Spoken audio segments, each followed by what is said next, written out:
జాను వచ్చేసి ఈరోజు చిన్న ప్రయోగం చేస్తుందంట. చూద్దాం ఏం చేస్తుందో.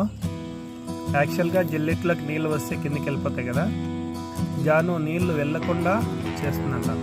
ఎలా చేస్తుందో చూద్దాం. చేయండి, స్టార్ట్ చేయి. జల్లెడ తీసుకొని ఒక గ్లాస్ తీసుకొని దానిలో వాటర్ ఉన్నాయి గ్లాస్లో.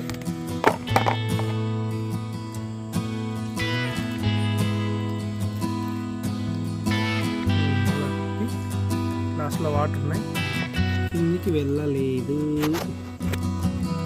ఓకే, జరుపు అక్కడ ఇక్కడ చూడండి, గ్లాస్లో వాటర్ ఉన్నాయి కానీ కిందికి వెళ్ళలేదు.